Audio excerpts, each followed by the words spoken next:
क्योंकि बहू झूठ नहीं बोलती। सुधा और राकेश के 3 बेटे थे। शादी के बाद तीनों माँ बाप से दूर रहते और सिर्फ त्योहारों में आते। माँ जी, पिताजी, अगली बार आप लोग हमारे घर आइएगा। अरे नहीं बहू, सब यही आ जाते हैं तो घर खिला खिला लगता है। हाँ बहू, तू हमेशा बुलाती है तो जरूर आएंगे तेरे पास भी। हाँ, दीदी का घर बड़ा जो है, सब कुछ आपने शादी के बाद दीदी को ही तो दे दिया था। हमें भी दिया होता तो हम भी बड़ा घर लेते। क्यों सुनील? अरे नहीं, पापा ने सबको एक बराबर ही दिया है। छोटी बहू, क्या चाहिए तुम्हें, बोलो। वो आपके सोने की चेन वाली घड़ी है ना, वो अगर आप मुझे, तभी वहाँ मछली बहू भी आ जाती है। और मुझे ना आपका मंगलसूत्र कितना लंबा, सुंदर और भारी भी है। अरे हाँ, तुम दोनों को ही दूंगी बहू, चिंता न करो। चलो अब खाना लगाओ, खाना खाया जाए। सभी मिलकर खाना खाते हैं कि पड़ोसन आ जाती है। अरे सुधा बहन, थोड़ी चीनी तो देना, घर में शक्कर नहीं है और मेहमान सर पर बैठे हैं। अरे छोटी बहू, चाची को शक्कर तो दे दो।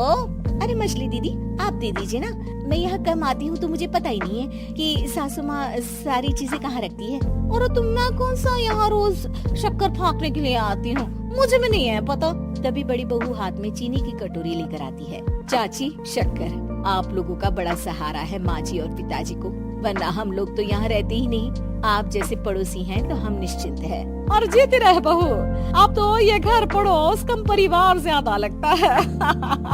सुधा अपनी बड़ी बहू को देखकर बहुत खुश रहा करती थी। वो उससे अक्सर घंटों बात भी किया करती, लेकिन दोनों दूसरी बहुओं का भी वो समझती थी कि शायद छोटी है, वक्त आने पर संभल जाएंगी। समय आ जाता है जब सभी को वापस जाना होता है। माँ जी, हम लोगों की फ्लाइट पहले है, हमें इजाजत दे। वो सास के गले लगकर चली जाती है। थोड़ी देर बाद छोटी बहू कहती है, माँ जी, मैं ना ये सोफे के कवर और चादरें ले जा रही हूँ, यहाँ तो ऐसे ही पड़ी रहेंगी। हाँ बहू, ले जा। और कुछ चाहिए तो बोल। और तो चाहिए बहुत कुछ, पर चलिए कोई बात नहीं, अगली बार ले जाऊंगी मैं।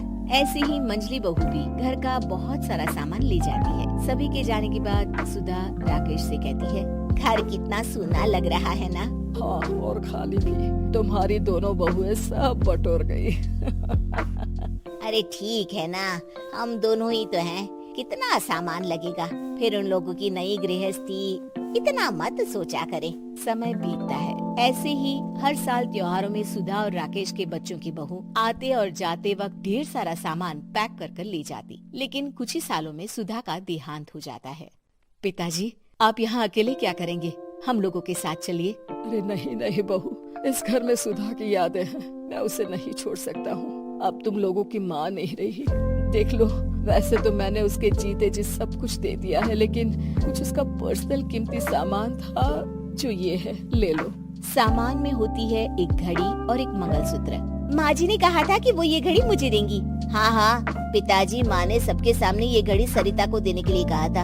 उठा लो सरिता माँ की घड़ी। अब क्या था, छोटी बहू फट से घड़ी उठा लेती है। और पिताजी, ये मंगलसूत्र तो माँ ने मुझे ही देने को कहा था, याद है ना? वो सभी की ओर इशारा करती है।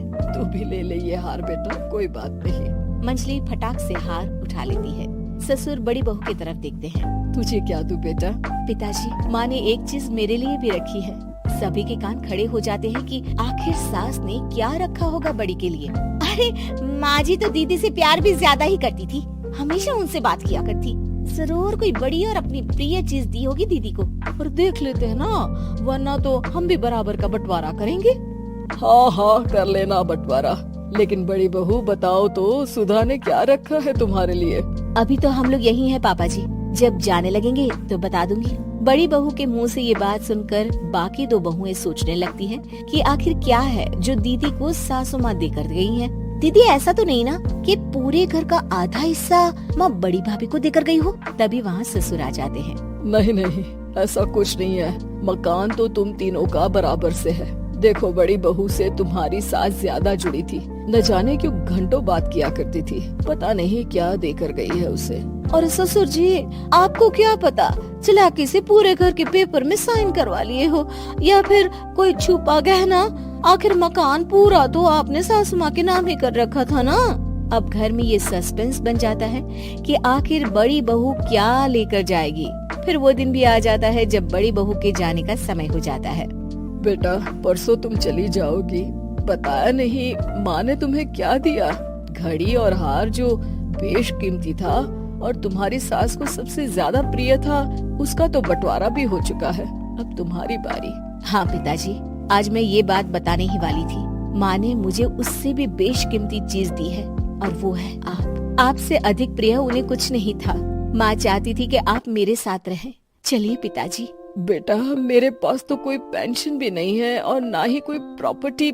लेकिन आपके पास संस्कार है पिताजी, जो मेरे बच्चे आपसे लेंगे, तो आपको ले जाने पर स्वार्थ ही है मेरा। चलिए ना पापा। सभी के सामने पिताजी बड़ी बहू और बेटी के साथ उनके घर चले जाते हैं।